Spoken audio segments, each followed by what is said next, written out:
Hey guys, tonight we begin with a curious stroll through the dark alleyways of medieval myth.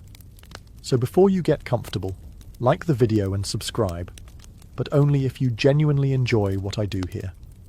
And let me know in the comments where you're tuning in from and what time it is for you. It's always fascinating to see who's joining us from around the world. Now dim the lights, maybe turn on a fan for that soft background hum, and let's ease into tonight's journey together. If your only exposure to Vikings involves towering blonde men smashing things with axes while screaming like they stubbed their toe on Valhalla itself, congratulations, you've already met the Berserkers. These guys were the original rage quitters of the medieval world, warriors who, according to Norse sagas, went into a trance-like fury during battle, immune to pain, fear, and the concept of subtlety. For centuries, historians assumed berserkers were just poetic embellishment. After all, ancient texts tend to exaggerate. Dragons? Sure. Magic swords? Obviously. Men turning into werebears mid-fight. Probably metaphorical, right? Well, not quite. Recent scholarship and archaeological digs have started connecting some wild dots. First, let's talk fashion. Several Viking graves reveal animal pelts, notably bear and wolf, buried alongside warriors. Coincidence? Maybe. Or maybe they liked cosplay before it was cool. But then things got weirder. Enter the mushrooms. Specifically, Amanita muscaria, the red and white spotted fungi you've seen in fairy tales and Mario Kart. This mushroom isn't just a Pinterest aesthetic. It's psychoactive. And yes, it grows in parts of Scandinavia. Consuming it doesn't just make you see colours. It can induce euphoria, disassociation, sweating, shaking, and the sudden urge to fight your neighbour's goat. Combine that with rhythmic chanting, fasting, and pre-battle rituals, and you've basically got a chemically enhanced human tornado wielding a battle axe. Imagine showing up to raid a monastery and being greeted by a shirtless man foaming at the mouth. Contemporary accounts from enemies of the Vikings describe madmen, immune to wounds and utterly fearless. Some scholars even suggest they bit into shields, not for defence, but to control their convulsions. You know, normal Saturday night things. The term berserk now lives on in our vocabulary, but back then it was a terrifying tactical advantage. Imagine trying to form a disciplined shield wall while a hallucinogenic Norseman in a bear pelt sprints at you like he's in a heavy metal music video. Strategy? Meet chaos. Ah yes, 1518. The year when hundreds of people in Strasbourg, France decided to fight despair, famine and disease the only way they knew how. By dancing. Not metaphorically, not romantically, literally dancing until their feet bled, their hearts gave out, and the local authorities considered whether banning music might be healthier than banning witches. At first, it started small. One woman, Frau Trofea, stepped into the street and began dancing. No music, no audience. Just pure medieval groove. A couple hours in, and you'd expect someone to throw her a loaf of bread and suggest a nap. Instead, people watched. Then they joined.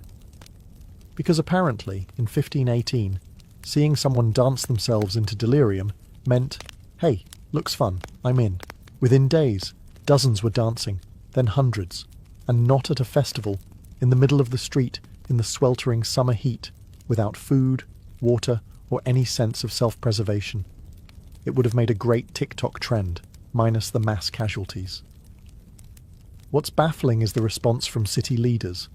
Instead of, say, quarantining the dancers or bringing in doctors, they leaned into it. Literally. They hired musicians, built a stage, encouraged the dancers to get it out of their system. That's right. Their cure for compulsive death dancing was to crank up the medieval bass. As you can imagine, that didn't work. Historians were long divided on whether this was real or just another pious parable from a time when leeches were considered medicine and astrology made career choices. But numerous records, city accounts, church logs, personal letters, all confirm the same terrifying footnote. People danced, involuntarily, and some didn't survive. So what caused it? The top theories are 1. Ergot poisoning, a hallucinogenic mold that grows on rye and can cause convulsions, visions, and extremely poor life choices. Or 2. Mass psychogenic illness, basically collective madness sparked by stress, fear, and a lack of hobbies. Whatever it was, it turned one city into a grim disco for a month straight. And if there's a moral here, it's this. Medieval Europe didn't always burn witches. Sometimes it threw them a dance party. If there's one thing the medieval period excelled at, it was turning optimism into tragedy with breathtaking efficiency. Case in point, the Children's Crusade of 1212, a campaign that sounds like a Disney sequel, but plays out more like a dark satire of human judgment. The legend goes something like this.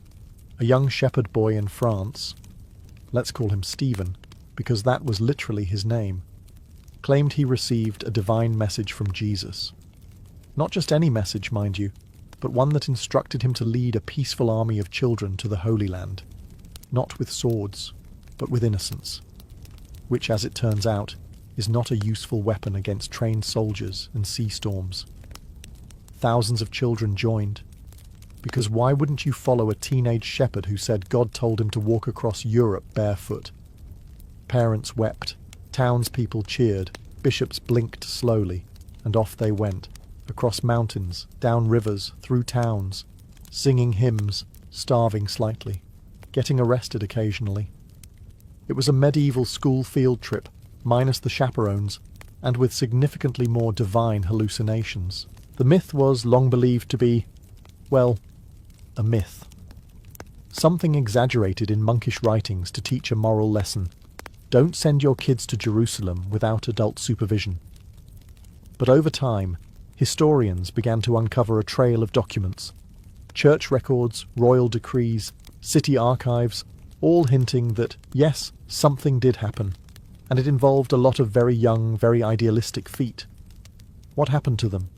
Well, depending on which version you read, the outcome ranges from tragic to, oh God, why? Some were turned away at the Alps. Some likely died on the march. Others were tricked by unscrupulous merchants, loaded onto ships and sold into slavery in North Africa. Not exactly the holy liberation they were promised. The Mediterranean wasn't so much parted for them as it was monetized. Today, scholars believe the movement wasn't entirely made of children. Many were likely teenagers, or poor peasants, labelled as pueri, the Latin word for both children and servants, because of course it was. But the mass delusion, the sincerity, the epic miscalculation, that part's real. Picture this. It's a quiet day in 14th century France. A pig escapes its pen, bites a child, and the villagers don't just butcher it or blame the nearest peasant. No, they drag the pig to court, with a lawyer and a judge and a public trial. Because in medieval Europe, justice wasn't just blind, it was extremely imaginative. Yes, animals were actually put on trial. Not metaphorically, not symbolically, literally. They were assigned defense attorneys, sometimes imprisoned, occasionally excommunicated. Nothing says rule of law like banishing a rooster from the church for laying an egg, which, by the way, they believed was laid by the devil himself, because obviously, for centuries people thought these stories were just exaggerated folklore. Surely medieval scribes were just being poetic. You know, adding a little flair to their otherwise monotonous lists of grain taxes and fish quotas. But no. Court records, actual parchment-bound proceedings, have been found all over Europe. One famous case from 1386 involved a sow in Falaise, France. She was found guilty of killing a child and was sentenced to death. She was dressed in human clothing, paraded through town, and publicly hanged. Because symbolism, retribution, general medieval weirdness, even insects weren't safe. In 1510, a group of French peasants sued a horde of weevils for destroying their crops. The court appointed a lawyer to represent the insects, presumably someone who had annoyed the judge recently. After several hearings, the case was dismissed because, well, the bugs didn't show up. Classic defendant behaviour. But here's the twist. This wasn't random insanity. To medieval minds, justice applied to the entire creation. Animals, though lower than humans, were still part of God's moral universe. If they committed a crime, or were suspected of being in league with dark forces, they faced the consequences. The Middle Ages didn't do things halfway. Some of these trials were ecclesiastical, meaning the church got involved. Others were secular, with full legal proceedings. All of them are now prime examples of how deeply humans can anthropomorphize anything with legs and a bad attitude. Nothing says medieval torture quite like the Iron Maiden, that infamous human-shaped metal sarcophagus, lined with spikes on the inside, designed to turn heretics into Swiss cheese.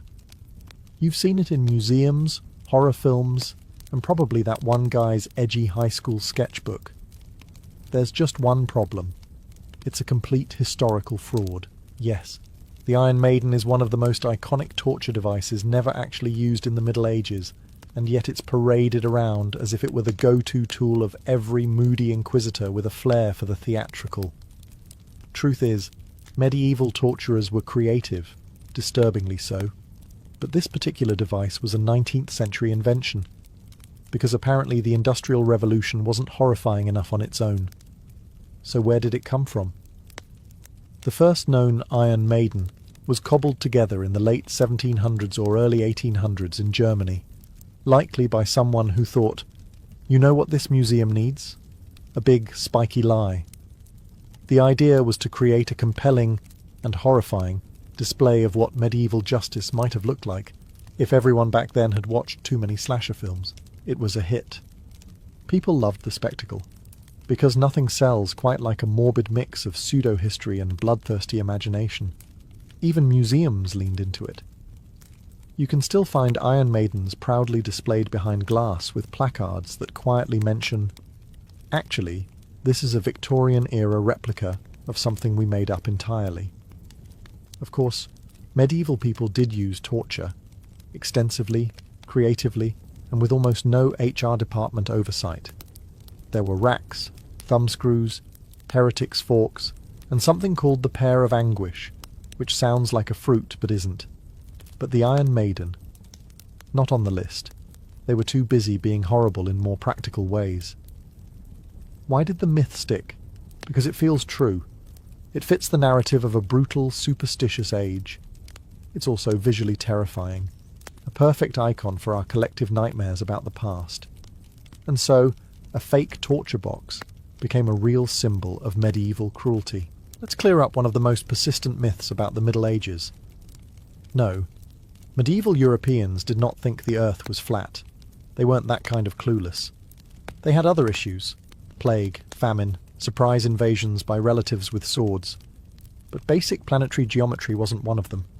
In fact, most educated people in the Middle Ages knew the earth was a sphere. Monks, scholars, and sailors understood it.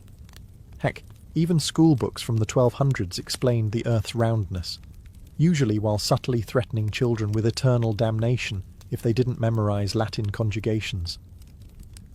The myth of a flat earth believing Middle Ages was actually cooked up much later, in the 19th century, when historians wanted to make the Renaissance and Enlightenment look cooler by comparison. It's easier to feel superior when you imagine your ancestors navigating with maps that resembled pizza boxes. The real medieval cosmology came from thinkers like Isidore of Seville, Bede the Venerable, and Thomas Aquinas, people with very pointy handwriting and extremely strong opinions on theology, philosophy, and celestial spheres. They weren't always right, mind you, but they definitely weren't flat earthers. Many based their understanding on Aristotle and Ptolemy, who, again, were all aboard the spherical Earth train. There were even practical reasons for knowing the Earth was round. Ships disappearing over the horizon, round Earth, the curved shadow on the moon during a lunar eclipse, round Earth, the fact that people in Spain couldn't see the same stars as people in Egypt, again, round Earth. Medieval logic may have been 30% divine revelation, 20% Latin mumbling, and 50% random guesswork, but they still got this one right. The confusion mainly comes from a few scattered quotes taken wildly out of context, and a whole lot of 19th century revisionism. Washington Irving, yes, the Sleepy Hollow guy, wrote a wildly popular fictionalized biography of Columbus that exaggerated how radical his round Earth voyage seemed. Spoiler alert, it wasn't. Imagine being accused of theft in a medieval village. No fingerprints, no camera footage, no "you won't believe what they did" town crier drama. Just you, a priest, a crowd of nosy neighbours, and a cauldron of boiling water. Because in the Middle Ages, justice often meant trial by ordeal, a legal process that relied less on evidence and more on divine intervention, and third-degree burns. There were several popular ordeals, all of them designed to make you question your life choices. The ordeal of hot iron required the accused to carry a red-hot bar of iron for a few paces. If your hand healed cleanly in a few days, God clearly liked you. If it didn't, well, sorry, sinner. The ordeal of boiling water was even more fun. You'd plunge your hand into a pot of boiling water to retrieve a stone. Again, healing nicely. Innocent. Healing like a pizza left under a heat lamp. Guilty. And then there was the ordeal of cold water, which sounds more pleasant, but wasn't. The accused was tied up and thrown into a river. If they floated, they were guilty, because water, being pure, would reject them. If they sank, well, innocent, but also dead. The system had its flaws. Now, modern minds might assume this was just barbaric nonsense, and yes, a strong argument can be made. But oddly, trial by ordeal sometimes worked, not because of miracles, but because of psychology. Many people who knew they were guilty refused to go through with it, confessed beforehand, or settled matters another way. And the priests? Oh, they often quietly rigged the results. Let the cauldron cool a bit. Use mild water. Judge the healing with some flexibility. They weren't sadists, most of the time. Just bureaucrats with robes. Eventually, trial by ordeal was banned by the church in 1215. Apparently, someone finally realized that burning people to prove their innocence might not be the pinnacle of divine wisdom. From then on, Europe slowly pivoted toward more rational legal systems.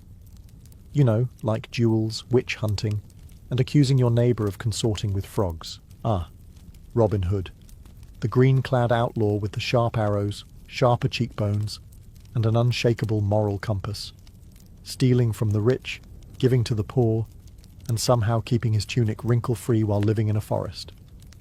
Sounds great, doesn't it? Almost too great.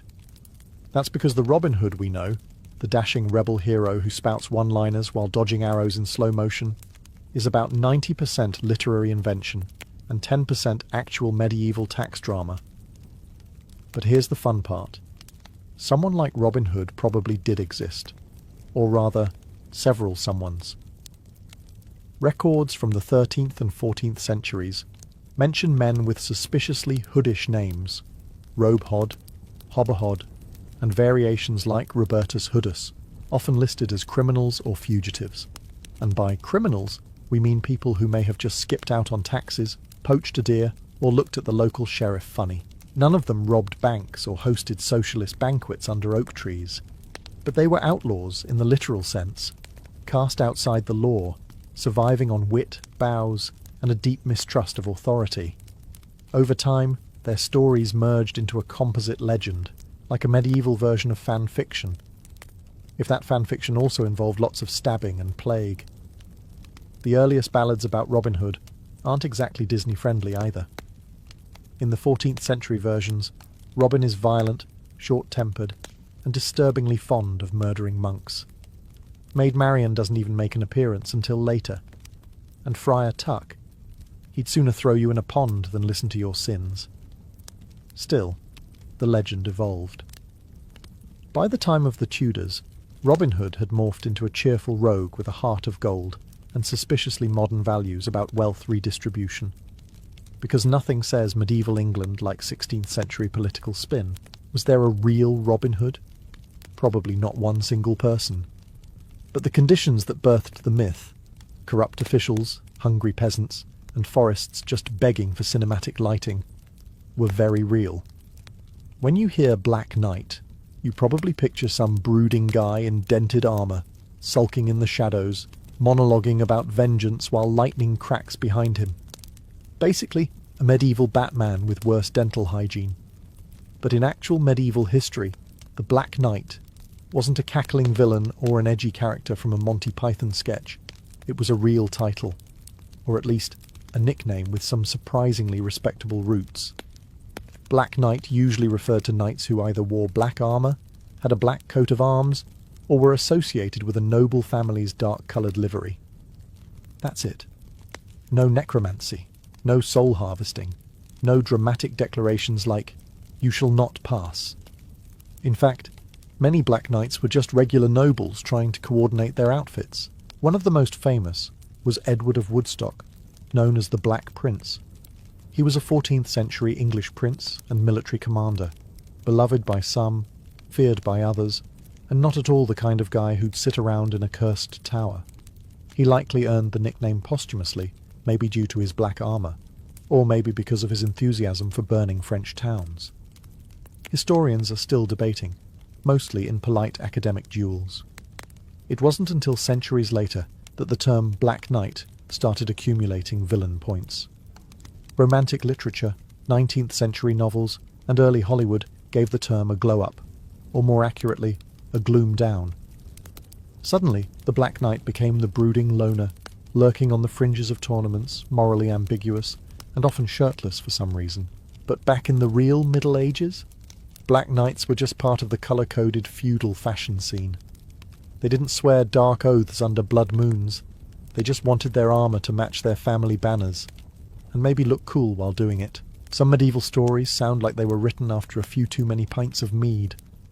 Take, for example, the tale of a shining city built in the middle of a swamp by monks, a sort of holy Venice, but with more prayer and less gondolas. For centuries, local folklore in the English fenlands spoke of Crowland Abbey, a marvel of stone and piety, standing proudly on an island of dry land surrounded by boggy despair. It was said that monks built bridges out of faith, logs, and possibly divine stubbornness. Scholars long dismissed it as a quaint exaggeration. After all, who in their right medieval mind would build a monastery in a swamp? Well, monks would. Recent excavations have confirmed that Crowland Abbey, founded in the 8th century and expanded throughout the Middle Ages, did indeed rise out of the muck, complete with causeways, raised walkways, and early drainage systems so clever they make modern plumbing blush. These monks weren't just praying in the mist, they were engineering their way through it. They constructed wooden platforms on piles driven deep into the peat. They used gravel and clay to firm up walkways, and they built bridges, including the famous triangular bridge, which still survives today. Three-way symmetry, baby. You don't get that kind of architectural ambition from drunken peasants with a shovel. So why the swamp? Well, 2 reasons. Isolation and tax breaks. Monasteries were supposed to be separate from the sinful world. Nothing says holy isolation like being surrounded by mosquitoes the size of pigeons. Plus, land no one else wanted was often cheaper. So monks got crafty. They turned the marshes into a hub of spiritual and economic activity, farming eels, making cheese, and somehow not getting trench foot every winter. The result? A real-life miracle of persistence, engineering, and mild dampness. One that confirms that even the strangest-sounding medieval legends might be hiding a soggy little nugget of truth. Ah, yes. Pope Joan, the mysterious woman who supposedly fooled the entire Catholic Church, rose through the ecclesiastical ranks, became pope, and then dramatically gave birth in the middle of a papal procession. You know, your standard medieval Tuesday. For centuries, her story was whispered with scandalous glee, and then furiously denied by church scribes with the energy of someone deleting browser history.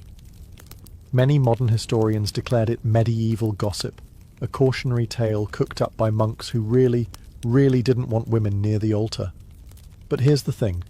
Recent re-evaluations of medieval texts, art, and papal timelines have made some historians raise an eyebrow.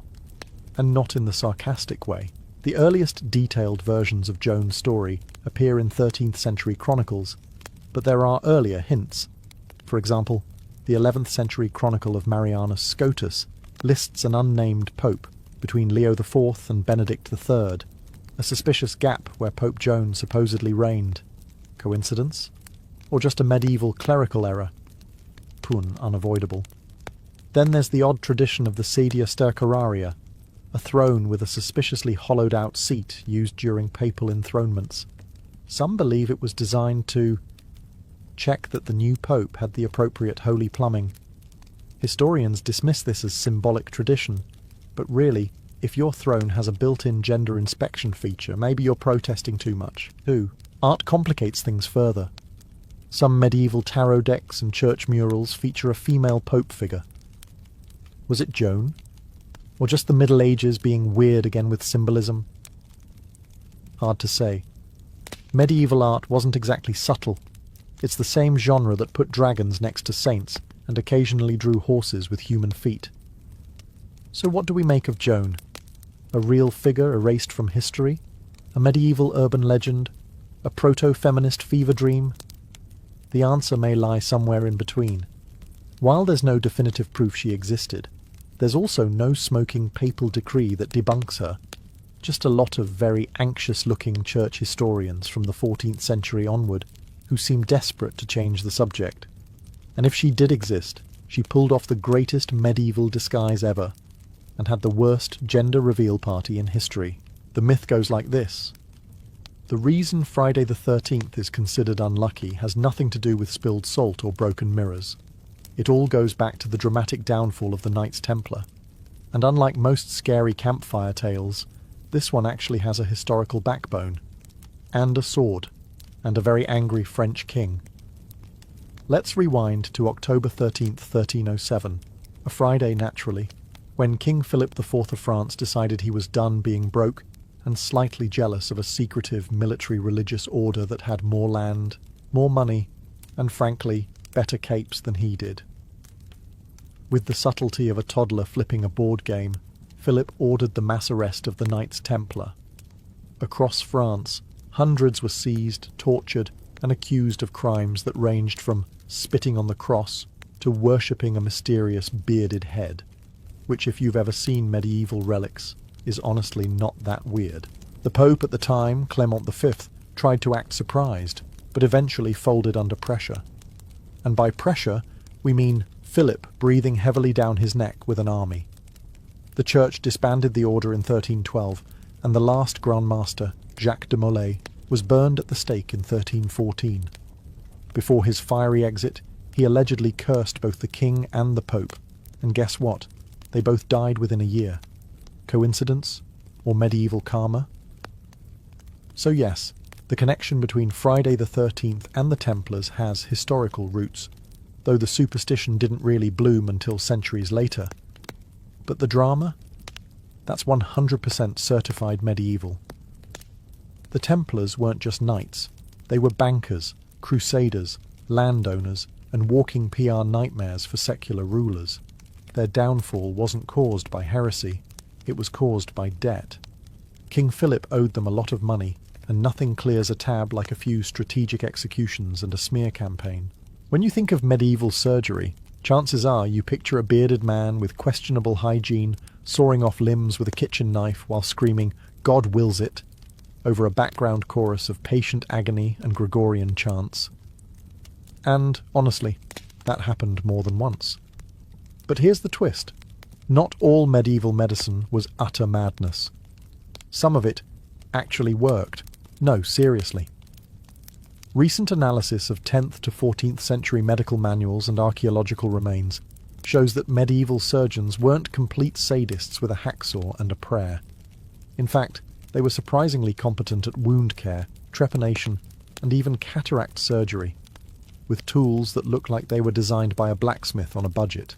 Take trepanation, the act of drilling a hole in your skull to relieve pressure, cure headaches, or release those pesky demons.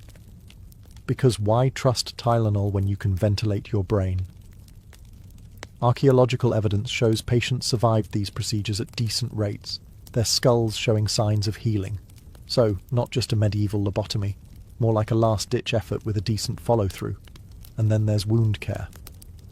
Texts like the Trotula and Chirurgia Magna contain recipes that would make a modern herbalist weep with joy.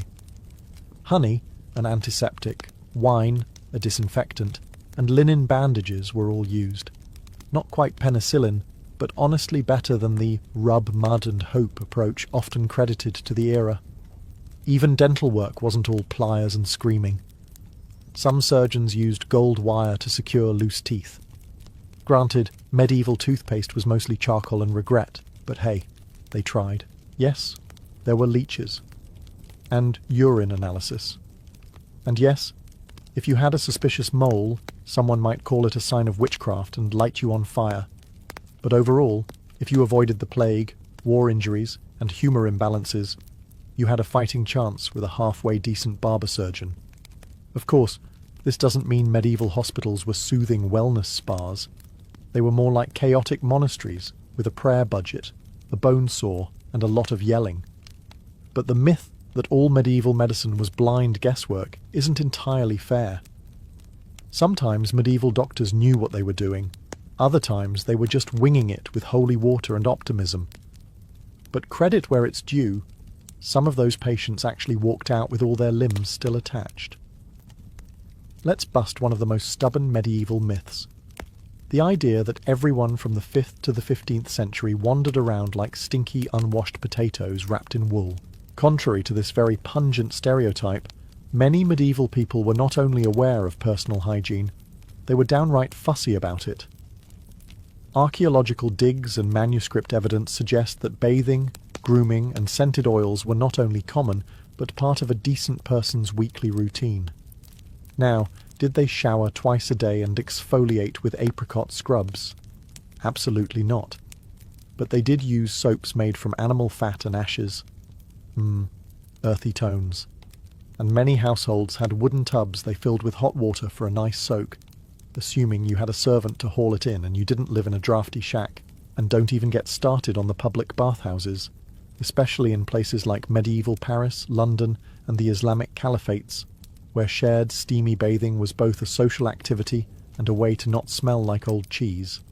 Some even had separate rooms for men and women, and yes, it sometimes got a little too social, which is why a few church leaders started side-eyeing the whole bathhouse industry. But hygiene wasn't just about water and soap. People trimmed their nails, cleaned their ears, and plucked their armpit hair with terrifying enthusiasm. Monks had strict grooming rituals. Nobles had perfumed gloves and tooth powders made from burnt rosemary and crushed shells, which probably didn't whiten your teeth, but at least it smelled like you tried. So how did the everyone was dirty and smelled like fermented onions myth begin? It likely stems from post-medieval bias, especially from the Renaissance and Enlightenment eras, where writers loved dunking on the Dark Ages to make themselves feel more, well, enlightened. Add in a few 19th century illustrators who never met a dirty peasant trope they didn't love, and voila, stinky medieval meme unlocked. To be fair, if you were a serf working 14 hours in a dung-filled field, you probably didn't end the day smelling like lavender and ambition. But the blanket assumption that no one in the Middle Ages knew how to wash their armpits, officially debunked. So yes, medieval people bathed. Not daily, not always alone, but bathed nonetheless. No, this isn't a deleted Monty Python sketch.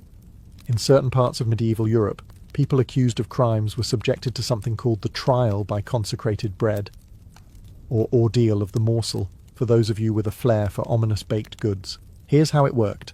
An accused person, usually a clergyman, would be brought in front of a jury of solemn, probably half-asleep monks. They'd then be handed a small piece of holy bread, yes, blessed, God-approved bread, and asked to chew and swallow it. Sounds simple, right? Like communion with steaks? The twist? If the accused choked, gagged, or looked generally nervous while eating the bread, boom. Guilty. Not just, you seem suspicious. Guilty. We're talking God himself is now involved, and he clearly thinks you're shady. Guilty. This method was based on the belief that divine power would physically stop a liar from swallowing the body of Christ. Apparently, celestial justice had a direct line to your esophagus. It was essentially a medieval lie detector test, but instead of wires and sweat glands, you got carbs and judgmental monks. And you thought job interviews were stressful. What's wild is that this wasn't fringe behaviour. These ordeals were sanctioned by church authorities for centuries, especially in Anglo-Saxon England. It was believed that divine intervention would reveal the truth where mortal justice failed. And because nothing says fair trial, like giving a dry cracker to a terrified man and hoping he doesn't have acid reflux. Eventually, even the church realised this was getting a little silly. In the early 13th century, Pope Innocent III, who sounds like he should have been innocent but really wasn't, banned clergy from participating in ordeals altogether. That basically shut the whole operation down. No monks, no magic bread. But the fact that this happened at all? Totally real.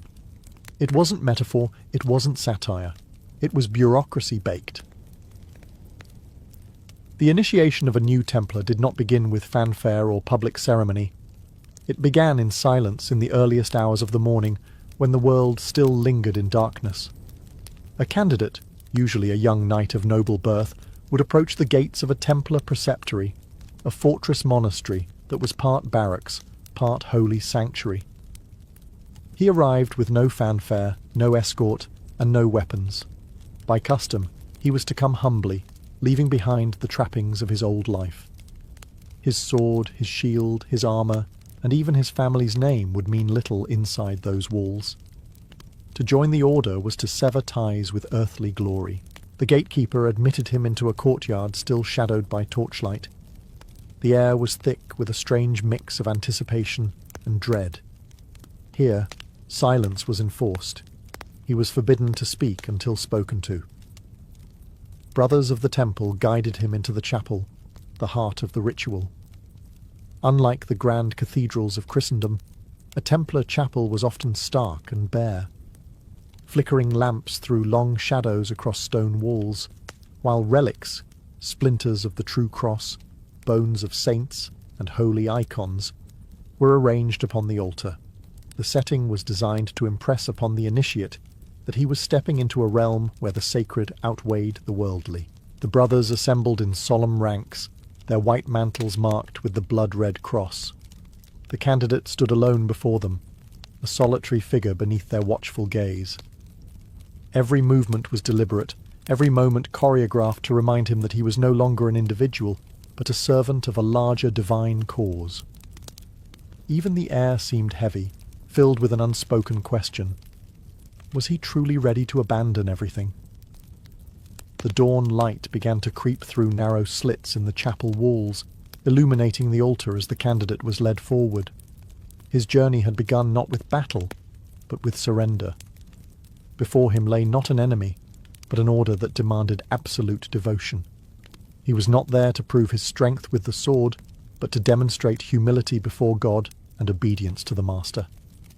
This was the threshold, the last breath of his old life, and the first step into the secretive brotherhood of the Knights Templar. The candidate's first true trial was not of sword or shield, but of his own heart. After being brought into the chapel, he stood before the master of the temple, who presided over the ritual like both judge and father. Around them, the brothers formed a living wall of silence, their eyes fixed on the man about to renounce his past life. The questioning began with ritual formality. The master would ask the candidate whether he came of his own free will, without coercion or deceit. This was not mere rhetoric. The Templars demanded certainty. A man who joined unwillingly could not be trusted, and a man who sought the order for selfish gain was worse than useless.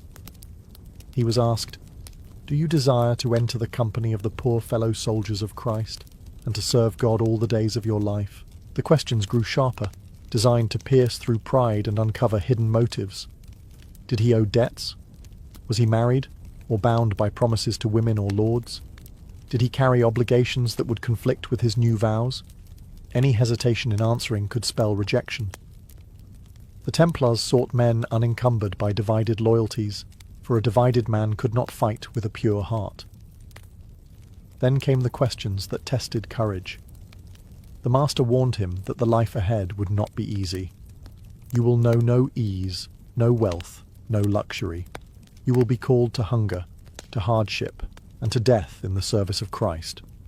The candidate was reminded that he would wear a simple robe, eat plain food, and surrender any personal possessions. He would obey commands without hesitation, even unto death. This was not romantic knighthood. It was discipline bordering on monastic severity. If the candidate faltered, this was the moment to turn back. Many did.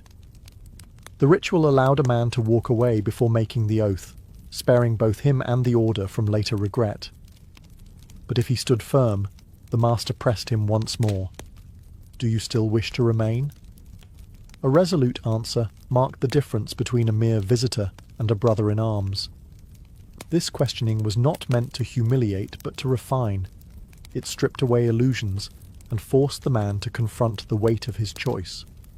Only when his answers satisfied the master and the assembled brothers did the ritual move forward.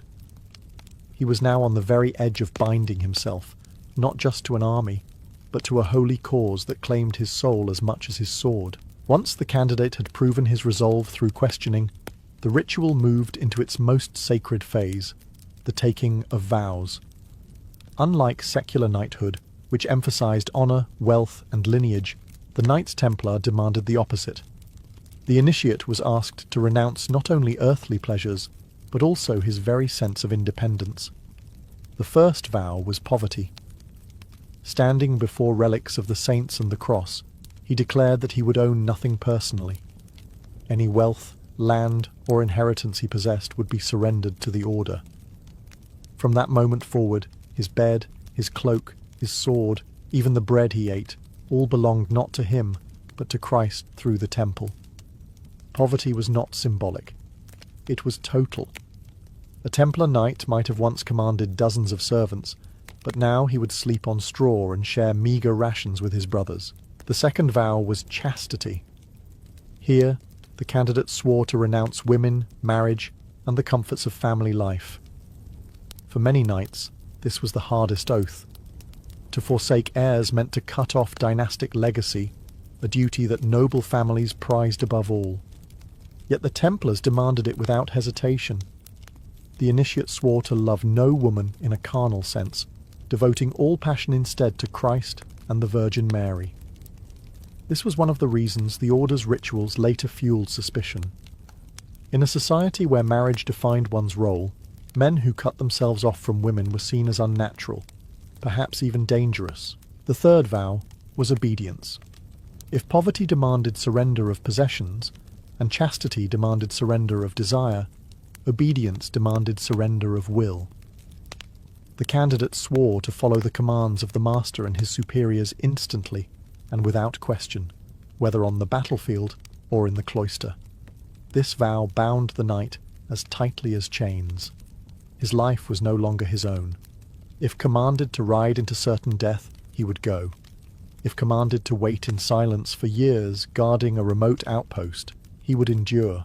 Taken together, these vows stripped a man of the three things most prized in medieval knighthood: wealth, family, and independence. But in their place, the order offered something greater, belonging to a brotherhood that claimed to serve not an earthly lord, but God himself. It was in this surrender that the candidate ceased to be a mere warrior and became a Templar. With the vows spoken, the ritual deepened into a physical act of devotion, the kissing of holy relics. This was no mere gesture of piety. It was the binding seal of the candidate's oaths. Before him, the altar had been prepared with the most sacred treasures the order possessed: a fragment of the true cross, bones of saints, or a gospel manuscript. These relics were believed to hold divine power, and to touch or kiss them was to invite God himself to witness the promise. The candidate, now kneeling, was guided forward by two senior brothers. He lowered his head in submission, not to the master or the brethren, but to the sacred objects that represented heaven's authority. The first kiss was often upon the cross, a symbolic union with Christ's suffering. This was meant to remind him that the knight's life would be one of sacrifice, hardship, and service, mirroring the sacrifice on Calvary. Next came the relics of saints, men and women who had lived holy lives of endurance and faith. By pressing his lips to their remains, the initiate aligned himself with their legacy. It was a moment of transference, where the living pledged to carry the torch of the dead. To refuse the kiss would have been unthinkable, but the act was more than symbolic. In the medieval imagination, to kiss a relic was to form a covenant. Breaking that covenant would endanger one's soul for eternity. The ritual was heavy with silence. The gathered brothers stood still, their white mantles unmoving, while the soft sound of lips against relics echoed in the chapel. The candidate knew that every kiss was not just a kiss of faith, but a kiss of binding. From that moment forward, betrayal would not only shame him before men, but condemn him before God. This act of veneration also added fuel to later myths. Outsiders whispered that the Templars kissed relics in secret rites, or worse, that they kissed forbidden objects of blasphemy. Such rumours, spread in later centuries, would haunt the order. But in truth, this moment was deeply orthodox, a sacred sealing of vows that mirrored practices found across medieval Christendom. When the final relic was kissed, the initiate was no longer simply a candidate. He was bound by lips and oaths, tied to a chain of faith that stretched back to saints, apostles, and Christ himself. The vows and relics had bound the candidate spiritually, but the order demanded a visible display of humility before he could be welcomed fully. This moment came when he knelt before the master of the temple, a gesture that transformed him from knight of the world to servant of Christ's militia. In medieval society, kneeling was a symbol of fealty, a way of showing submission to a lord. But in the Templar rite, the meaning was even deeper. The candidate knelt not to a man, but to the discipline and divine mission embodied by the master. The ritual was simple, but heavy with meaning. The candidate sank onto both knees, head bowed, his hands pressed together as if in prayer. This posture was no accident. It echoed the way a vassal pledged loyalty to a feudal lord, yet stripped of the worldly rewards that came with such service. Here, there would be no lands, no castles, no riches promised in return. Instead, the knight was binding himself to poverty, chastity, obedience, and the perpetual hardships of holy war. The master placed his hands over the candidates, sealing the act with authority. Then came the words of command, a reminder that from this moment forward, the initiate must obey without hesitation. Whether the order was to ride into battle, to guard a lonely fortress in the desert, or to spend years in prayer and fasting, his duty was absolute. Obedience was not a matter of negotiation. It was total. Yet there was also comfort in this kneeling. For all its severity, the order was a brotherhood. The candidate was no longer an isolated warrior, but a part of a chain of loyalty and protection. By kneeling, he signalled his willingness to be shaped, disciplined, and defended by his brothers as much as he was now bound to serve them. Observers outside the chapel might have seen only a knight kneeling before another man, but within the order this act carried a mystical dimension. To kneel was to die to the self, to cast aside pride, and to be reborn in service to God's will. It was the act that broke the knight's worldly identity and remade him into a Templar.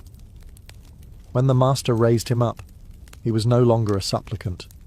He was a brother, marked by humility, yet bound to carry himself with the unshakable strength of one who served not kings, but the kingdom of heaven. After kneeling before the master, the initiate was not yet complete. The ritual reached its communal stage, his acceptance among the brethren. If the vows had tied him to God, and the kneeling had bound him to obedience, this next step wove him into the living fabric of the order itself. The gathered knights, standing in solemn ranks, now became witnesses and guarantors of his new life. They were not silent spectators. Their presence mattered. In the dim light of the chapel, their white mantles with the crimson cross created a striking image, reminding the candidate of the purity demanded, and the blood he might one day spill. Each brother had endured the same questioning, sworn the same vows, and bent the same knee. To be admitted into their company was not simply to join an army. It was to become part of a spiritual family. At this point, the master would turn to the assembly and ask if any brother had reason to oppose the new initiate. It was a dramatic moment, filled with tension. If someone knew of a hidden sin, an unresolved oath, or a dishonourable act from the candidate's past, he was bound to speak. Silence was agreement. It meant that the man was accepted as pure enough for the temple. The weight of collective approval was immense. Acceptance was not only by the master, but by the entire brotherhood. Once no objection was raised, the master declared the candidate a Templar. At this pronouncement, the atmosphere shifted. The brothers, who had until then remained rigid and distant, now welcomed him with a gesture of fraternity. Some rituals mention the kiss of peace, where each knight greeted the new brother with a kiss on the cheek, a sign of spiritual kinship. Others describe a symbolic embrace, bringing the initiate physically into the fold. This moment of acceptance carried enormous significance. The knight was no longer alone, no longer a wandering warrior with only his sword for company. He had gained hundreds of brothers who would fight, pray, eat, and even die beside him. Yet the secrecy surrounding these rites, especially the kiss of peace, fueled later rumours that the Templars harboured strange, even heretical practices. Outsiders, excluded from the chapel, imagined sinister oaths and blasphemous acts, but for the brothers themselves, it was simply the sacred confirmation of belonging, a visible sign that the candidate had passed from solitude into the eternal fellowship of the temple. The culmination of the initiation was marked by a transformation so simple, yet so profound, that it became the most enduring symbol of the Knights Templar, the investiture with the white mantle. For a medieval knight, clothing was never just fabric. It declared rank, wealth, and allegiance. To be stripped of one garment and given another was to shed an old identity and assume a new one. The candidate, still kneeling, was brought before the altar once more. A senior brother stepped forward carrying the mantle, a plain white cloak marked with the crimson cross. Its simplicity stood in stark contrast to the rich tunics and colourful heraldry that most knights wore. Where other warriors adorned themselves with family crests and gold embroidery, the Templar mantle declared humility, purity, and absolute devotion. The red cross, stitched over the heart, was not decoration, but a reminder. Blood might be demanded, and sacrifice was inevitable. The master spoke as the garment was placed upon the initiate's shoulders. He explained that the whiteness symbolized chastity and spiritual cleanliness, while the cross was both burden and blessing. To wear the mantle was to proclaim before all men that he had renounced the world. Wherever he travelled, from Paris to Jerusalem, from dusty roads to royal courts, his cloak announced him as a Templar, bound by vows that set him apart. This investiture was often accompanied by warnings. The master would remind the new knight that if he should ever betray his vows, the mantle would become a curse rather than a blessing. To disgrace the cross was to invite eternal damnation. The garment once bestowed was not merely clothing, but a sign of spiritual marriage to the order. It could not be worn lightly. The chapel would fall into hushed reverence as the initiate rose, now cloaked in white and red. For the first time, he stood visibly as a Templar knight. The assembled brethren saw not a candidate, but a brother, clothed in the same colours that they themselves bore. The moment carried both pride and dread. Pride, because the new knight had entered one of the most powerful orders in Christendom. Dread, because from this day forward, every step, every battle, every prayer, and every breath would be lived under the shadow of that red cross. The mantle was glory and burden entwined. No initiation was complete without a meal, not a lavish feast, but a communal table where the new knight took his place among his brothers for the first time. In medieval society, to eat together was more than sustenance. It was a declaration of kinship. For the Templars, whose lives were ruled by discipline, the shared meal carried profound symbolic weight. The banquet was modest, reflecting the vow of poverty. There were no golden goblets, no extravagant dishes dripping with spice, no musicians to provide entertainment. Instead, the knights sat shoulder to shoulder at long wooden tables, eating plain fare: bread, broth, beans, perhaps roasted meat if available. Each portion was measured, and indulgence was forbidden. The silence of the earlier ceremony gave way to murmured prayers and quiet conversation, the steady rhythm of spoons against bowls. For the new initiate, this was the first test of belonging. He was no longer an outsider standing before the order, but a brother at their table. By eating the same food, drinking the same watered wine, and following the same rules, he stepped fully into the rhythm of Templar life. Here, there were no noblemen or peasants, no sons of lords or commoners, only brothers bound by vows. The equality of the table was one of the order's greatest strengths. The master or senior officers often used this moment to remind the initiate of the rules that governed meals. Conversation was limited and focused, often revolving around scripture, discipline, or practical matters of the campaign. Excess was forbidden. Even gestures of greed, like reaching too quickly for food, could bring reprimand. The meal itself was a continuation of the vows. Simplicity, obedience, and humility played out in the act of eating. This banquet also had a spiritual layer. To break bread together was to echo the Last Supper, the fellowship of Christ and his disciples.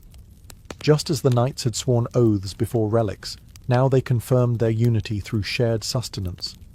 The initiate, tasting the plain bread and wine, knew he was bound to these men not just in battle but in daily life, in hunger and in prayer. By the time the meal ended, the new knight had fully crossed the threshold. He had been questioned, tested, bound by oaths, and now nourished by the same food as his brothers. What remained was the final blessing, the sealing of his place in the spiritual army of the temple. The last stage of the initiation was both solemn and uplifting, the final blessing that sealed the knight into eternal brotherhood. Everything that had come before, the questioning, the vows, the kneeling, the relics, the mantle, and the meal, led to this culminating act. Now, before God and his brethren, the initiate was consecrated as a full Templar. The chapel grew still once more. The master stood before the new knight, lifting his hands in blessing. Words of prayer were spoken, invoking Christ, the Virgin Mary, and the saints as witnesses to the vows just taken. This blessing was not symbolic but binding. The initiate was believed to be spiritually marked, set apart from the rest of Christendom. No longer a free knight of the world, he was now a soldier of Christ, sworn to defend the faith until death. Some accounts suggest that the blessing also carried a warning. The master reminded the new brother that to break his vows was to betray not only the order, but God himself. Damnation, both earthly disgrace and eternal punishment, awaited those who faltered. It was a sobering reminder that this brotherhood was not something to be entered lightly. Once bound, there was no release, only life in service or death in disgrace. After the blessing, the brethren together recited prayers, surrounding the new knight in a chorus of Latin chants. The effect was overwhelming, the sound of voices echoing against stone walls, a wave of devotion that swept him into the rhythm of the order. For the initiate, it was both a farewell to the life he had left behind and a welcome into something eternal. At last, the master declared him a brother of the temple. A murmur of approval moved through the ranks. The knights approached, offering the kiss of peace or the clasp of hands, small gestures that carried enormous weight. With these, he was no longer an outsider, but one of them, bound to fight, pray, and die alongside them. When he stepped out of the chapel, clothed in white, bearing the red cross, the world would see only a knight. But within the order, he was something greater, a man transformed, consecrated, and forever bound by vows of loyalty, sacrifice, and faith. His life was no longer his own. It belonged to the temple and to God.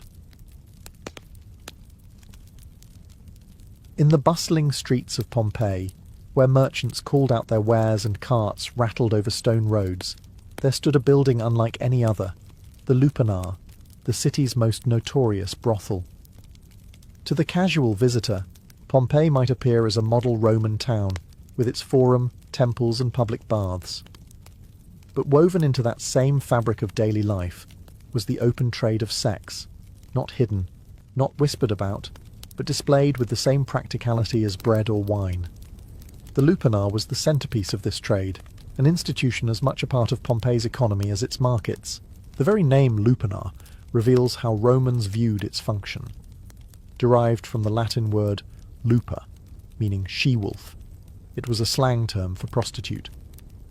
Just as a wolf prowls the wilderness, these women were imagined as prowling for clients. Yet in reality, it was the customers who prowled the city, following carved phallic symbols etched into paving stones and walls that literally pointed the way to the brothel's doors. For a Roman man, whether soldier, sailor, or merchant, there was little secrecy in such pursuits. Pompeii wore its sexuality openly, and the lupanar made no attempt to hide its purpose. From the outside, the building was ordinary, blending with the other stone structures around it. But step through its narrow entrance, and you entered a different world. The air was heavy with the smell of oil lamps, cheap wine, and bodies pressed into small, stifling rooms. The voices of clients bargaining, the laughter of women trained to seduce, and the scrawled graffiti of past visitors all testified that this was not a place of fleeting use. It was a social hub, a regular stop in the daily rhythm of Roman men. Unlike temples, which promised divine ecstasy, or taverns, which promised escape in drink, the lupanar promised immediate physical satisfaction. It was, in many ways, a theatre of desire, where the performance never stopped. Some came in groups, others alone, but all found the same blunt efficiency: stone beds, straw mattresses, and painted walls that advertised what could be purchased. To enter the lupanar was not to step outside Roman life, but to step directly into it. Here, in this dim, narrow building, one could glimpse the raw intersection of economy, desire, and social custom, the side of Pompeii that the ash of Vesuvius would preserve for eternity. From the outside, the lupanar looked like any other stone building in Pompeii, its facade blending in with taverns, shops, and homes. But once inside, its architecture revealed a singular purpose: efficiency in the service of desire. Unlike lavish Roman villas decorated with mosaics and atriums open to the sky, this brothel was built with narrow corridors, cramped chambers, and a dark intimacy that left little space for lingering. The building itself was 2 stories tall. The ground floor housed 5 small rooms, each with a built-in stone bed. These were little more than cubicles, windowless, airless, and sparsely furnished. A thin mattress stuffed with straw or cloth was laid across the stone platform, often covered with a rough blanket. Comfort was not the goal, durability was. The stone ensured that the beds could withstand constant use without splintering or collapsing, while straw could easily be replaced when fouled. For the average Pompeian man, this was enough. Sex was a transaction, not a romance. A staircase led to the second floor, where the atmosphere was slightly different. The rooms upstairs were larger, brighter, and often reserved for wealthier clients. Here, visitors might find wooden beds, softer coverings, or a touch of privacy absent downstairs. Those who could afford to pay more sought not only pleasure, but also comfort, and the architecture reflected this hierarchy of experience. At the centre of the brothel was a small stone staircase, the artery that connected rich and poor, upstairs and downstairs, fleeting encounters and longer indulgences. The walls themselves served a role in guiding customers. Phallic carvings pointed toward the rooms, almost like arrows, ensuring that even strangers could navigate the building. The brothel was practical, but it was also symbolic. The cramped ground floor rooms represented the raw, unvarnished side of Roman sexuality, quick, transactional, and accessible to all. The upper rooms reflected the stratification of Roman society, where wealth could still purchase luxury, even in the pursuit of lust. Together, they formed a microcosm of Pompeian life, class divisions, economic realities, and human desire all compressed into a single structure. To walk its halls was to step into a machine built for one purpose: every corner of the lupanar, from the echo of footsteps on stone floors to the flicker of oil lamps against frescoed walls, reminded the visitor that this was not a home or a temple, but a marketplace of flesh. Perhaps the most striking feature of the lupanar, and the one that has fascinated historians and tourists alike, are the erotic frescoes painted above the doorways of its small rooms. These images were not abstract decorations or veiled hints. They were explicit, colourful depictions of sexual acts, preserved remarkably well under the ash of Mount Vesuvius. To walk into the brothel was to be confronted by a literal catalogue of desire, a visual menu that guided the client in his choices. In a city where literacy rates were limited, especially among slaves, foreigners, and lower-class visitors, these paintings were practical. A traveller who did not speak Latin, or a client who could not read, could still point at the image that matched his preference. Each fresco depicted couples in different positions or scenarios, leaving little room for modesty or ambiguity. The Romans did not cloak sexuality in euphemism here. They displayed it with the same matter-of-fact clarity as a baker displaying loaves of bread. The placement of these frescoes also carried symbolic weight. They were positioned above each room's doorway, almost like signboards in a shop. Some scholars argue that they functioned as advertisements for what might be available inside, while others believe they were more general illustrations meant to inspire arousal. Either way, the effect was unmistakable. The walls themselves became salesmen, guiding the eye and the imagination.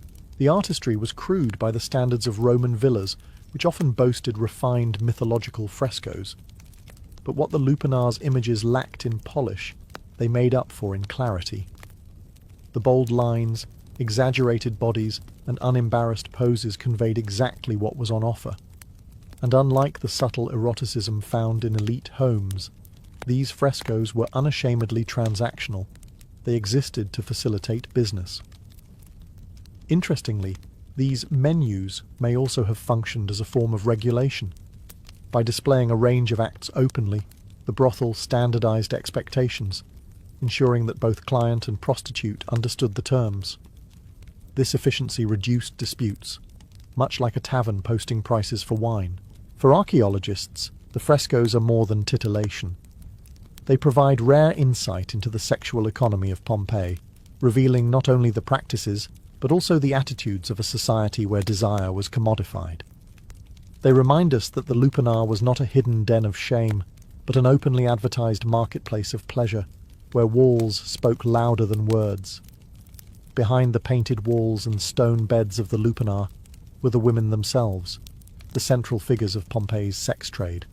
Their lives were harsh, their labour relentless, and their status almost always marginalised. Unlike the courtesans of later European history, the prostitutes of Pompeii were rarely free women choosing this profession. Most were slaves, purchased or captured from distant provinces, brought into the city as commodities in the same way as grain, wine, or olive oil. The lupanar's women came from across the Roman Empire: Gaul, Greece, Syria, North Africa. Their foreign origins were sometimes advertised as exotic attractions, appealing to clients who desired novelty. These women often had their identities stripped away, given simple Romanized names such as Fortunata, Lucky One, or Prima, the First. Such names reduced them to functions, catalogued like items in a market stall. Their daily existence was grueling. From morning until late at night, they worked in tiny, airless rooms, often servicing multiple clients in succession.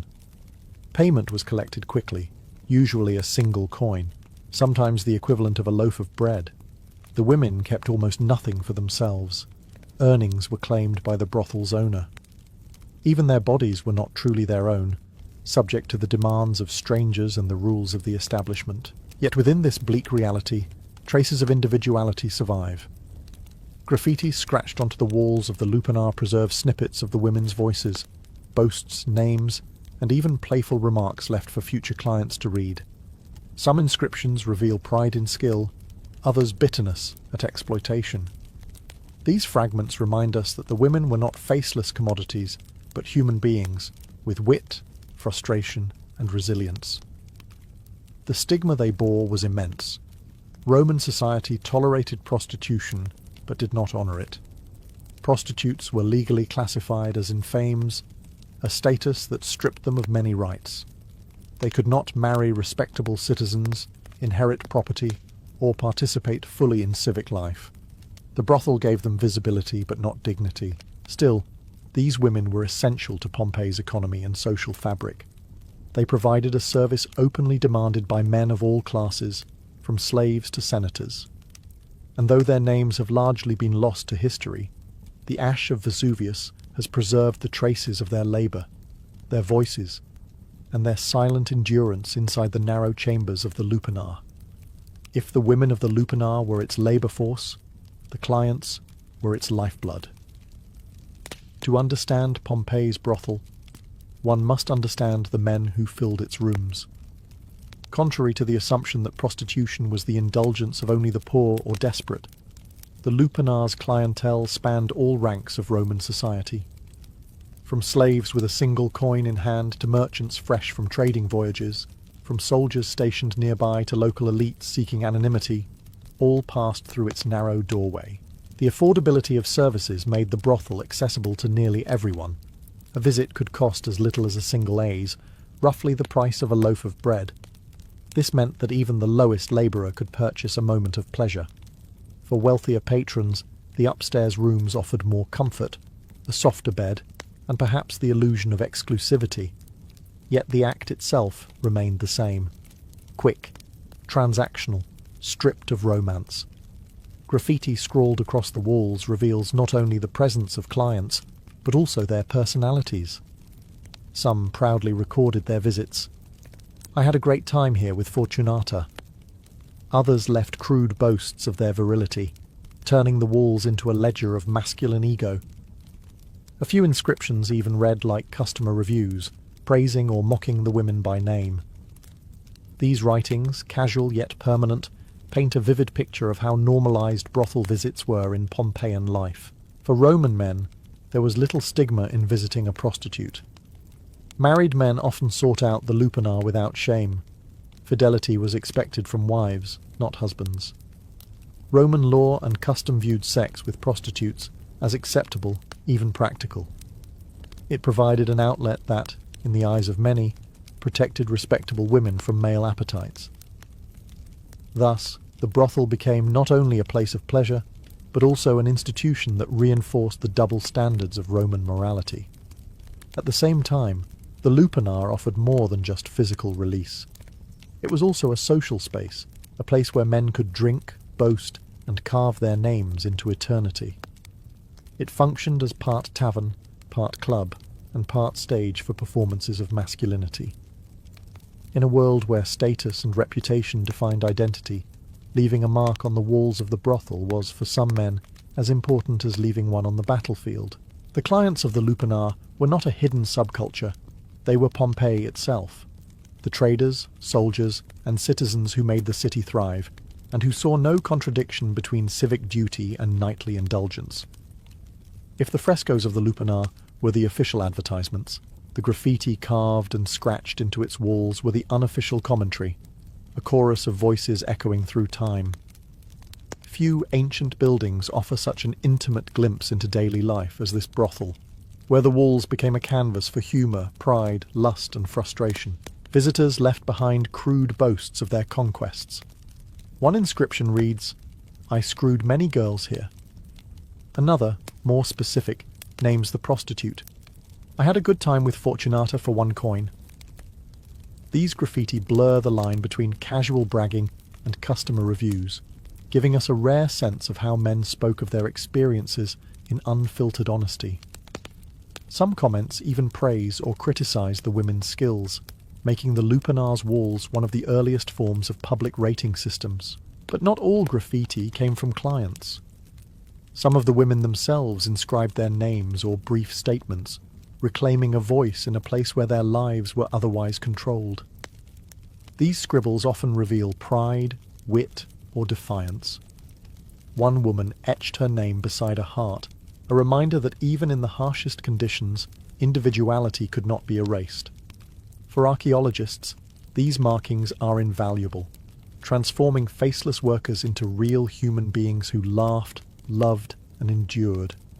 Other graffiti reveal the social mix of the brothel. Soldiers scrawled crude drawings of shields or phallic symbols, merchants recorded names, and travellers carved jokes in foreign scripts. The brothel became not just a site of sex, but a cultural meeting point, a melting pot of languages and classes united by common appetite. Interestingly, some inscriptions veered into the philosophical. One reads, "Weep, you girls, my penis has given you up, now it pursues men's behinds."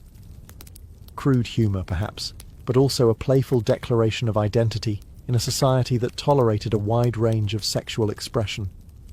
These walls captured it all: bragging, mockery, wit, and even glimpses of vulnerability. The Lupanar's graffiti are more than vulgar doodles. They are a living archive of Pompeii's humanity, voices of men and women who never expected to be remembered. Unlike the polished frescoes meant to seduce the eye, the graffiti spoke the raw language of the street. Today, they remind us that ancient people were not statues or myths, but flesh and blood humans who left their marks, literally, for history to find. The Lupanar was not just a house of pleasure, it was a business, tightly woven into Pompeii's urban economy. In a city teeming with merchants, sailors, and travellers, the brothel operated with the same pragmatism as a bakery or tavern. Its success depended on accessibility, affordability, and a steady flow of customers. And like any well-run enterprise, it catered to both the common man and the wealthy elite. Prices were shockingly low. Inscriptions suggest that a visit could cost as little as the price of a loaf of bread. For a single coin, a soldier or labourer could secure a few moments in one of the ground floor cubicles. The upstairs rooms, reserved for wealthier patrons, commanded higher fees. Here, comfort could be bought: wooden beds instead of stone, softer blankets, perhaps more privacy. Yet even in these rooms, the encounter remained transactional, stripped of sentiment. The money collected did not stay with the women. Most of them were slaves, and their earnings went directly to the brothel's owner, who might have been a wealthy Pompeian citizen running multiple businesses. In some cases, freed women could work independently, paying a cut of their profits to the manager. But for the majority, the Lupanar was simply another cog in the machinery of Roman slavery. Their bodies a commodity, their labour a profit stream. The scale of business was considerable. With 10 rooms, constant traffic and low prices, the brothel could serve dozens of clients daily. Multiply that by weeks, months and years, and the Lupanar becomes not just a building but an engine of steady income. For Pompeii's economy, already fueled by trade and tourism, the sex industry provided an additional layer of commerce that few considered scandalous. Beyond money, the Lupanar also supported secondary businesses. Taverns nearby sold wine to loosen tongues and purses. Vendors hawked food to men leaving the brothel. Even the graffiti carved into its walls had an economic angle. Names of prostitutes became brands, repeat clients functioned as word-of-mouth marketing, and the frescoes acted as permanent advertising. In short, the Lupanar was a commercial hub disguised as a brothel. Its walls reveal a world where sex was not taboo but trade, where desire was monetized with brutal efficiency. Pompeii's economy thrived on bread, wine, olive oil, and flesh. To modern eyes, the openness of the Lupanar seems startling. But in Roman society, prostitution occupied a curious place, both tolerated and stigmatized. It was legal, taxed, and integrated into city life. Yet the women who worked there were branded as infames, dishonored and excluded from respectable society. This paradox defined the brothel, a place many men used without shame, yet one that carried deep social stigma for those inside it. For Roman men, visiting a prostitute was no moral failing. Husbands could enter the Lupanar without disgrace, even while expecting absolute fidelity from their wives.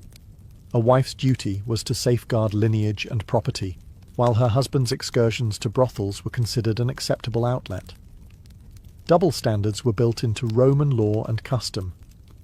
The act was not about love, but control. Men's appetites were legitimized, while women's sexuality was tightly policed. The prostitutes, however, bore the full weight of stigma. As in fames, they were stripped of rights. They could not marry respectable citizens, testify in court, or inherit wealth. Their bodies were public property in the eyes of the law. Even freedwomen who entered the trade voluntarily remained socially tainted, unable to climb into respectability. To be marked as a prostitute was to be permanently branded, regardless of wealth or age. Yet society could not function without them. Moralists like Seneca and philosophers like Cicero acknowledged that prostitution kept social order, providing a sanctioned outlet for male desire. Augustus himself regulated the trade, requiring prostitutes to register with authorities. Thus, Rome institutionalized what it also despised, weaving brothels into the very fabric of its cities. The stigma extended to space itself. The Lupanar was located not in Pompeii's elite districts, but in a working-class quarter near taverns and shops. Respectable women would not pass its threshold, nor would noble families openly acknowledge its existence, yet its clients came from every stratum. The building was both central and marginal, a paradox carved into stone. This tension between tolerance and shame is what makes the Lupanar so revealing. It was neither hidden nor celebrated, but accepted as a necessary, even useful part of Roman life. The brothel embodied the contradictions of Roman morality: desire and discipline, acceptance and condemnation, woven together in a city that lived comfortably with both.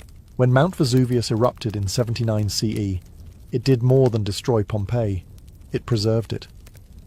The Lupanar, like the rest of the city, was entombed under layers of ash and pumice, sealing within its walls a snapshot of Roman life that might otherwise have vanished.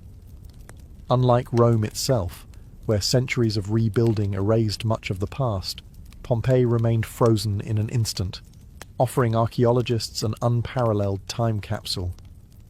The Lupanar's survival is extraordinary. The stone beds still stand in their cramped cubicles, worn smooth from countless encounters. The erotic frescoes remain vivid, their colours protected by volcanic ash, their scenes of desire shockingly direct to modern viewers. Graffiti lines the walls just as it did nearly 2,000 years ago, preserving the casual boasts of clients and the names of women whose lives would otherwise be forgotten. Every scratch, every crude drawing, every boastful word became immortal the moment Vesuvius erupted. For historians, the Lupanar is more than a curiosity. It is evidence of how openly the Romans integrated sexuality into their urban world. The brothel was not an exception, but an institution, legal, regulated, and normalized. Its preservation forces us to confront the reality of Roman life not through myth or idealized literature, but through the raw, unpolished remnants of daily transactions. The legacy of the Lupanar also lies in its contradictions. It reveals a society that commodified human bodies while celebrating sexual freedom, that allowed men to indulge without shame while condemning women to lives of stigma. It challenges modern notions of morality, forcing us to ask uncomfortable questions about power, exploitation, and desire in ancient societies. Today, visitors to Pompeii often make the Lupanar one of their first stops, drawn by curiosity and the promise of scandal. Yet those narrow stone rooms are not merely salacious relics. They are memorials to lives lived in shadows, women who laboured without recognition, men who scrawled their names into eternity, and a city that saw no contradiction in mixing commerce with lust. The Lupanar endures as Pompeii's most infamous building, a place where economy, desire, and human frailty collided. Preserved by catastrophe, it speaks across millennia, reminding us that beneath the grandeur of Rome lay the unvarnished truth of its people, hungry, flawed, passionate, and profoundly human. In Sparta, marriage was never about romance, candlelit evenings, or tender vows. It was first and foremost a duty to the state, an obligation wrapped in ritual, designed to serve the city's unrelenting demand for strength. Unlike Athens, where marriages centered on family alliances and the management of households, Sparta had one clear priority: the production of strong children who would grow into fearless soldiers and resilient mothers. The personal desires of the bride and groom mattered little in comparison to the collective needs of the community. The Spartan system was unique in the ancient Greek world. Every institution, from education to religion, was geared towards sustaining a military powerhouse. Men spent the majority of their lives in the agoge, the harsh training program that molded them into warriors. Women were expected to be equally resilient, trained in physical exercise so they would bear healthy offspring. Within this framework, marriage was not a private arrangement, but a civic responsibility. A couple's union was viewed through the lens of what it could contribute to Sparta's future armies. This mentality shaped every aspect of their customs. For Spartans, a wedding was less about joy and more about efficiency. The state intervened heavily, ensuring that unions were not based on whim, but on practical considerations: age, strength, and fertility. Even myths about Spartan weddings reinforce this utilitarian ethos. The idea that two people might marry for affection or personal preference was seen as weak, even dangerous. Love could distract a warrior from his duty, while indulgence in luxury was a threat to Sparta's austere way of life. Yet despite this cold practicality, Spartan marriages carried a strange kind of equality. Unlike in other Greek city-states, Spartan women were not confined to the shadows of the household. They owned land, managed estates, and spoke openly in public. Their role in marriage was therefore more balanced, not as submissive dependents, but as partners tasked with maintaining the Spartan bloodline. The rituals that surrounded weddings reflected this duality: harsh, even brutal, yet deeply symbolic of shared strength. In the end, a Spartan marriage was not two individuals binding themselves to each other for love, but two citizens binding themselves to Sparta. Their union was another weapon in the city's arsenal, forged not in passion but in the fires of necessity. In Sparta, the timing of marriage was not left to chance, nor was it guided by personal desire. The state carefully dictated when its citizens could wed, ensuring that the institution served its military and demographic needs above all else. Unlike other Greek city-states, where men often married young to secure household stability, Spartans followed a strict pattern. Men delayed marriage until the age of 30, while women typically married much earlier, in their late teens or early 20s. This unusual gap in age was no accident. By 30, a Spartan man was considered seasoned, having endured the full rigours of the agoge, the grueling military training system that began in childhood. Only after proving himself as a disciplined warrior, capable of obedience and endurance, was he seen as fit to assume the responsibilities of marriage. The state demanded that men demonstrate loyalty to Sparta before they could be trusted with loyalty to a household. Marriage, in other words, was a reward for survival and service. And for women, the logic was different. Spartan girls were raised to be strong, athletic, and resilient, their training including running, wrestling, and even javelin throwing. This physical discipline was not to prepare them for battle, but for motherhood. The ideal Spartan bride was one who could endure childbirth and produce vigorous children. By marrying young, women entered their most fertile years under the watchful eye of the state, aligning their personal lives with Sparta's goal of breeding strong offspring. The result was a sharp contrast: experienced warriors marrying youthful, physically robust women. This pairing embodied the Spartan vision of balance: seasoned male strength joined with female vitality. The household was not built on affection, but on calculated utility, with both partners chosen at the optimal moment for contributing to the city's survival. Yet, paradoxically, this arrangement gave Spartan women more influence than their counterparts elsewhere. Because men remained in barracks until 30, even after marriage, wives often managed estates and finances in their husband's absence. This created an unusual dynamic where women were younger but not powerless, entrusted with responsibilities that Athenian women could scarcely imagine. Thus, the age of marriage in Sparta reflected more than biology. It reflected ideology. It was a timetable crafted by the state, ensuring that marriage served not personal romance but the perpetual machinery of war. Few customs in the ancient world were as striking, or as unsettling as the Spartan treatment of brides on their wedding night. Unlike the flowing dresses and elaborate hairstyles of Athenian or Corinthian brides, Spartan women were stripped of their femininity before entering marriage. Their heads were shaved clean, their bodies dressed in a man's cloak, and simple sandals replaced any hint of adornment. In this moment, the bride was transformed, not into a delicate wife, but into something resembling a young warrior. Why such an unusual ritual? The symbolism was twofold. First, it reflected Sparta's rejection of luxury and vanity. Long hair, jewellery, and perfumes were markers of wealth and softness, traits despised in a society that valued austerity and discipline. By shaving the bride's head, Sparta stripped away beauty as ornament, forcing the union to rest on strength, not appearance. Second, the disguise blurred the lines between male and female. Spartan marriage was not about a passive woman joining a dominant man. Instead, the bride's transformation emphasized her role as a partner, one expected to endure hardship and contribute to the Spartan ideal of strength. Dressed in male clothing, she embodied toughness and equality, signaling that she was not to be treated as fragile. This practice was unique in Greece, where most women were confined to the household and expected to embody submissive modesty. The act also carried a deeper psychological purpose. To a Spartan groom, accustomed to spending his life among men in military barracks, the transition to marriage could be jarring. By presenting the bride in an androgynous form, the ritual softened this shift, bridging the gap between male camaraderie and heterosexual union. Over time, as hair grew back and the woman adopted her new role as wife, the transformation was complete.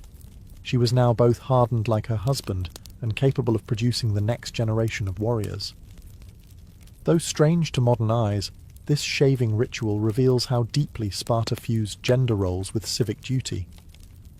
The bride's body was remade into a symbol of resilience, a living reminder that marriage in Sparta was not about romance or beauty, but about survival, strength, and the creation of a unified, disciplined household. In most Greek cities, weddings were public celebrations filled with music, banquets, and processions. In Sparta, however, the union of husband and wife began with something that looked more like a raid than a ceremony: the ritual abduction of the bride. Far from a romantic gesture, this practice symbolized strength, control, and the transfer of the woman into her new role as wife. After the bride had her head shaved and was dressed in male clothing, she was secretly abducted by her groom. The act was not violent in the sense of a real kidnapping. It was staged, with both families aware of the custom. Yet the symbolism was powerful. The groom carried her away from her family home to a private chamber, marking the decisive moment when she left her old life behind. The ritual carried layers of meaning. First, it echoed the military culture of Sparta.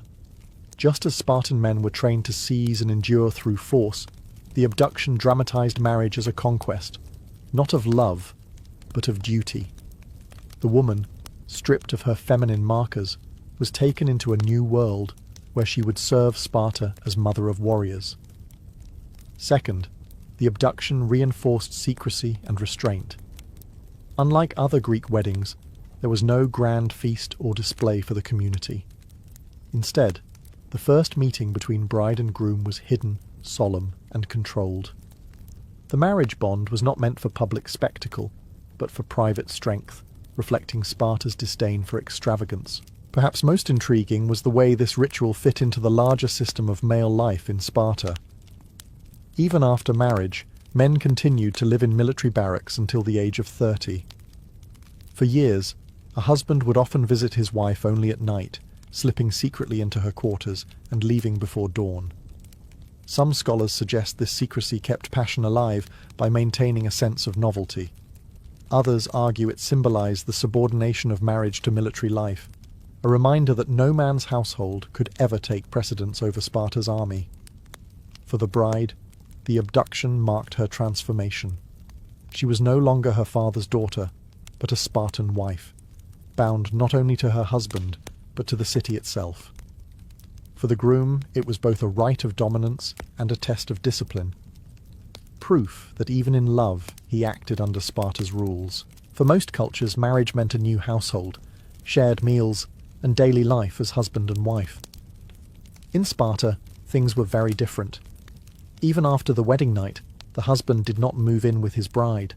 Instead, he returned to the military barracks, where Spartan men were required to live until the age of 30. Marriage, therefore, began with separation rather than togetherness. The bride, meanwhile, remained in her family home or in a household prepared for her. She managed domestic affairs and land, roles that carried far more weight in Sparta than in other Greek states. Because men spent most of their lives training or at war, Spartan women bore responsibility for running estates, supervising helot labourers, and ensuring the household prospered. In many ways, a wife was the true economic backbone of the family, while her husband continued his service to the state. Conjugal visits were often secretive. A young husband might slip away at night to meet his wife in private, returning to his barracks before dawn. These clandestine encounters added an unusual intensity to early married life. Some historians believe this secrecy kept desire alive, preventing the familiarity that could dull passion. Others see it as a clear reminder that a man's primary loyalty was to his fellow warriors, not to his spouse. For the bride, this arrangement could be both empowering and isolating. On one hand, she was entrusted with authority uncommon for women elsewhere in Greece. While Athenian wives lived secluded lives, Spartan women managed wealth and made decisions in their husband's absence. On the other hand, the emotional distance created by the husband's absence shaped a marriage that was more functional than affectionate. Children were the ultimate goal. When a couple produced a healthy son, they had fulfilled their duty to Sparta. Daughters too were valued, as they would grow into the next generation of strong Spartan mothers. The household's success was measured not in romance but in contribution to the state's population of warriors. Thus, life after the wedding night was marked by paradox. Spartan marriages were austere, even cold by modern standards, yet they granted women unusual power and independence. They were unions forged not for companionship, but for survival, partnerships designed to serve a city where war always came first. In most of ancient Greece, women lived in seclusion, confined to the household and excluded from political and economic life. Sparta was radically different. Spartan women held a unique position of power, and marriage only strengthened it. Far from being silent figures in the background, they were active participants in the state's survival. The central role of a Spartan wife was motherhood, but not just in the biological sense. She was expected to produce strong, healthy children, capable of becoming warriors or mothers of warriors. To achieve this, Spartan girls were raised in a way that shocked other Greeks. They trained physically from youth. They ran, wrestled, and threw javelins, their bodies hardened not for battle, but for childbirth. The ideal Spartan woman was athletic, resilient, and unafraid. Marriage built upon this foundation, transforming her from daughter into bearer of the city's future. But her responsibilities extended far beyond the cradle. Because husbands were tied to barracks until 30, and even afterward often away on campaign, wives became de facto heads of households. They managed estates, oversaw helots, the enslaved labourers who worked Spartan farms, and handled economic matters with authority. A Spartan wife controlled wealth and property in ways that Athenian women could scarcely imagine. In fact, by some accounts, women in Sparta eventually controlled nearly 2/5 of the land, a staggering figure in the patriarchal ancient world. Their influence also reached the social and cultural sphere. Spartan mothers were famously bold, known for sayings that encapsulated the city's ethos. "Return with your shield or on it," they told their sons heading to war. This blunt encouragement to embrace victory or death reflected the same values marriage demanded: strength, duty, and sacrifice to the state above all else. Marriage did not diminish a woman's independence. In many ways, it magnified it. While bound by ritual and expectation, Spartan wives wielded significant power within their families and communities. They were respected, even feared, for their sharp tongues and uncompromising standards. Men might dominate the battlefield, but women ensured that Sparta's warrior society never faltered at home. In this way, the role of women in Spartan marriage was paradoxical. They were subjected to the state's demands, yet they held authority that few women elsewhere in Greece could dream of.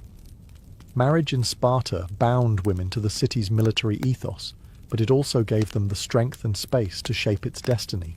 In Sparta, marriage was not judged by affection, wealth, or prestige. Its true measure was children. The state expected every union to contribute to its most vital resource, a steady stream of strong, disciplined citizens who could sustain the Spartan military machine. Producing the next generation was not simply a private family matter. It was a civic duty, one scrutinized by the community. From the moment of marriage, couples were under pressure to have children quickly. Sons were especially prized, for they would one day enter the Agog and become warriors. Yet daughters were far from unwanted. Strong women were valued as the future mothers of warriors.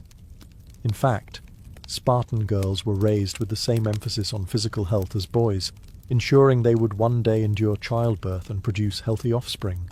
The obsession with strength led to unusual practices. If a husband was too old or infertile, the state might encourage his wife to conceive with a younger or stronger man. Unlike in other Greek cities, this was not considered scandalous. It was pragmatic. The goal was to ensure that no womb went to waste, that every marriage produced children who would serve Sparta. Some sources even suggest that men could allow their wives to sleep with particularly strong warriors in order to breed better offspring, treating reproduction almost like selective training for animals. Newborns, once delivered, faced harsh scrutiny. Elders inspected infants to determine if they were healthy and strong enough to survive. Weak or deformed babies could be abandoned, a chilling practice that reflected Sparta's ruthless dedication to strength. For those deemed fit, childhood was brief, for boys were soon taken from their mothers to begin training in the Agog. Mothers, though deeply attached, were expected to accept this as part of their duty. Marriage, then, was inseparable from the state's eugenic ambitions. Couples were not simply building families, they were producing soldiers and mothers, the raw material of Sparta's future. Even intimacy itself was subordinated to this aim. The rituals, secrecy, and discipline surrounding Spartan marriage were all geared toward one outcome: a next generation capable of sustaining the city's way of life. For Spartans, love was fleeting, but legacy was eternal. A successful marriage was not one that brought joy to husband and wife, but one that brought strength to Sparta.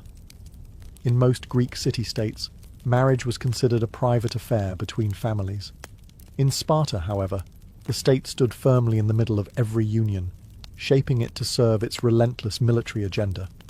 Marriage was not a contract of love or even property. It was an instrument of policy, tightly regulated to ensure the city's survival. The state dictated the timing of marriage. Men were forbidden to wed until they had completed years of military training and reached the age of 30. This ensured that only seasoned warriors, proven in discipline and loyalty, were entrusted with families. Women, by contrast, were married young, their fertility seen as a resource to be tapped early for the benefit of the city. Even this pairing of older men with younger women was less about custom than about strategy. It maximized the likelihood of strong offspring. Beyond timing, the state also intruded into fertility itself. If a marriage failed to produce children, it was not seen as a private misfortune, but as a public failure. The state could encourage unconventional arrangements, allowing another man to father children with a woman, or permitting an older husband to lend his wife to a younger warrior. To the Spartans, this was not shameful but practical. The duty of every couple was to contribute to Sparta's population of warriors. Even the rituals of marriage bore the stamp of state ideology: the shaving of the bride's head, the ritual abduction, the secrecy of conjugal meetings. These customs reflected values of austerity, discipline, and restraint, all of which the state demanded from its citizens. Marriage was another form of training, not a sanctuary from it. The constant presence of the state also reinforced the paradox of Spartan life. While men were bound to the barracks, women were granted unusual authority at home. By forcing husbands to remain in military service long after marriage, the state created space for wives to manage estates and exercise influence. In this way, the state's grip on marriage indirectly elevated women's power, making them indispensable in both family and economic life. Ultimately, marriage in Sparta was not a personal milestone, but a civic obligation. Every shaved head, every secret meeting, every child born under its system was proof that the state extended into the most intimate corners of life. In Sparta, even love and family bowed before the needs of war. The marriage customs of Sparta, so strange and severe to modern eyes, were never simply personal traditions. They were the direct reflection of a society built on discipline, austerity, and service to the state. Unlike Athens, where weddings were colourful celebrations filled with music and feasting, Spartan unions were marked by shaved heads, staged abductions, and secrecy. These practices stripped marriage of romance and luxury, turning it into a civic tool for producing strong citizens. The legacy of these customs lies in how completely they embodied Sparta's priorities. Every ritual, from the bride's transformation into a near-masculine figure to the groom's nightly visits from the barracks, symbolized unity, strength, and subordination of the individual to the collective. Marriage was not about pleasure, but about function, designed to create a partnership that mirrored Sparta's military order, efficient, unyielding, and devoted to survival. Yet, paradoxically, this system elevated women in ways uncommon elsewhere in Greece. Because men remained bound to military service, women became managers of estates, property holders, and guardians of the household. Spartan wives were younger, but wielded remarkable influence, their voices sharp and their independence undeniable. While the state imposed harsh controls, it also gave women unusual prominence in civic life, a legacy that fascinated and unsettled other Greeks. These customs also reveal Sparta's uncompromising view of human relationships. Children were inspected for strength, marriages arranged for fertility, and even intimacy itself was subjected to the demands of the state. Love was secondary to duty, and beauty was shaved away in favour of resilience. What mattered was not the comfort of husband and wife, but the endurance of a society permanently at war. When Sparta eventually declined, its marriage rituals, like its military discipline, became the stuff of legend. Writers from other Greek cities often portrayed them as bizarre, even barbaric, yet also admirable in their stark dedication. Today, they serve as a reminder of how profoundly a culture's values can shape its most intimate institutions. The legacy of Spartan marriage customs is not romance, but revelation. They show us what happens when the state takes hold of family life, moulding love and union into weapons of survival. In Sparta, even a wedding was a battlefield, a place where duty triumphed over desire, and the future of the city was forged in the private bonds of husband and wife.